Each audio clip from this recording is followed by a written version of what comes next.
I'll never love you. Bakugou says, finally looking at you. So, don't get any ideas about playing house. To me, this is just a business deal. Hey guys, welcome back to my channel. And today's video is when you get forced into a marriage with Bakugou by your parents and you're dating Kirishima. Please don't forget to subscribe, like, and share, and let's get going. The apartment smells like caramel and anger when you walk through the door. Bakugou doesn't even look up from his phone, sprawled across the couch like he owns the place, which technically he does now, or his parents do. Same difference. Don't slam the door, He mutters. You hadn't planned on it, but now you're tempted. Instead, though, you set your bag down carefully and head toward what's supposed to be your room. Separate bedrooms, the only mercy that your parents granted in this nightmare they've orchestrated. Going to cry about it again. Bakugou calls after you. You stop and turn. I wasn't crying. Sure sounded like it last night through the wall. Heat floods your face. You had cried last night, muffling the sound in your pillow while you scrolled through old photos of Kirishima. His smile, bright and genuine. 3 years together, gone in an instant because your parents decided he wasn't suitable for their image. I'll never love you. Bakugou says, finally looking at you. His red eyes are flat, matter of fact. So, don't get any ideas about playing house. To me, this is just a business deal. Good. You snap back. Because I already love someone else. Maybe your parents didn't tell you that. Or maybe my parents didn't tell yours. Something flickers across his face, too quick to read. And then he's back to his phone, dismissing you. The first week is hell. Bakugou leaves before you wake up and comes home late, usually sweaty from the gym or whatever explosion-filled training that heroes in training do. You try to stay in your room, but the apartment is small enough that you can't avoid him completely. You sit in silence, but it's like he's trying to pinpoint all your problems. He criticizes how you load the dishwasher. You blast music he hates. He retaliates by cooking spicy food that makes your eyes water just from the smell. Kirishima texts you every day. Miss you. This is insane, but we'll figure something out. But you're legally bound now. The papers were signed before you even knew what was happening. Your parents had smiled at the wedding, a cold, formal affair with no real celebration, while you stood next to a boy who looked like he'd rather face a villain than marry you. 2 weeks in, you come home to find Bakugou actually sitting at the kitchen table instead of hiding in his room. We need groceries, he says without preamble. So, buy them. I don't know what you eat. Well, I don't know what you eat either. This is stupid. He scowls. Do you think I don't know that? The words come out sharper than intended. Look, do you think I want to be here, playing pretend with someone who hates me? I had a life, Bakugou. I had someone who actually wanted me.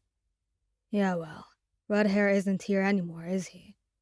Bakugou stands abruptly. And for the record, I don't hate you. I don't feel anything about you. You're just there. Somehow, that's worse. The grocery store trip is tense but functional. You learn he likes spicy ramen and protein bars. He discovers that you're addicted to a specific brand of tea. Neither of you acknowledges that you're learning about each other. A month passes, and then 2. You fall into a routine that's almost comfortable. Bakugou starts leaving coffee made in the morning. Too strong for your taste, but it's something. You stop blasting music when he's home. Sometimes you watch TV in the same room. sitting on opposite sides of the couch, not talking, but not fighting either. Kirishima's texts become less frequent. I'm sorry. Maybe your parents were right. Maybe I am holding you back from moving on. You stare at the message for an hour before you respond. You're not.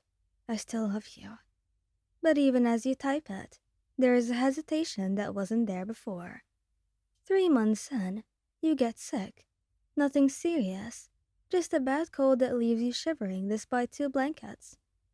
You hear Bakugou come home, hear him pause outside your door. Hey, you alive in there? Unfortunately, the door cracks open. He's holding a bag from the pharmacy. You look like crap. Thanks. Really feel all that love. He actually cracks a smile at that. Small, barely there, but real. Here. He tosses the bag at your bed. Cold medicine, something for your throat, and the tea that you like. Stop being stupid and ask for help. He's gone before you can respond, but something warm settles in your chest that has nothing to do with the fever. After that, things shift. Bakugou starts actually talking during dinner. You learn he wants to be the #1 hero, not for fame, but because he genuinely believes he can save more people that way. He learns you gave up art school for this arrangement that you used to paint in Kirishima's apartment for hours. That's stupid, he says about art school. Wow, thanks. I mean, giving it up is dumb. Why'd you let them control you? You don't have an answer. The next week, there's a set of professional grade paints on the kitchen table. Bakugou doesn't mention them, and so you don't either. But you start painting again, small canvases in your arm, while he trains. 4 months, 5. Kirishima texts less. You respond slower. It's not intentional, not really. But life keeps happening. Bakugou remembers you hate action movies and picks a thriller instead. You learn he's weirdly good at cooking, especially when he's trying to prove a point. He fixes the broken shelf that you'd been ignoring. You start buying the protein bars he likes. This is weird, you say one night, both of you doing dishes side by side. What is? This. Us. Being, I don't know, not miserable. Yeah, it is. 6 months after the wedding, you come home to find Kirishima sitting outside your apartment. Your heart should jump, should race, should feel something other than this strange guilty ache. Kiri, I know. He stands and he looks tired, sad. I know, okay? I can see it on your face. See what? That I've already lost you. He manages a smile. That bright Kirishima smile that used to make everything better. And I get it. I'm not mad. Your parents might have forced you into this, but you chose to stay. Emotionally, I mean. The door opens behind you. Bakugou stands there, taking in the scene. Bakugou Katsuki, Kirishima says, extending his hand. Take care of them, yeah? They deserve someone who fights for them. Bakugou doesn't take the hand. I will. It's a promise and a claim all at once. After Kirishima leaves, you and Bakugou keep standing there, in the apartment that's become a home to you, without either of you noticing. You okay? He asks.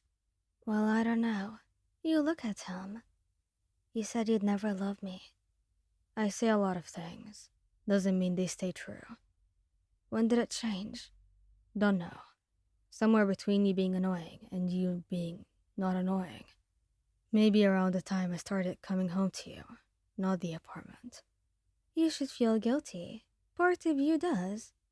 But mostly, you just feel like maybe, despite everything, you've stumbled into something right. This is really weird. You whisper. Yeah, but that's what we're good at, I guess. And for the first time since this nightmare began, you think maybe your parents accidentally did something right. Standing here, hand in hand with someone who started as a stranger and became something more. That's not nothing. That's everything for you. Thank you guys for listening. I hope you like this video. Please don't forget to subscribe, like, and share. And goodbye.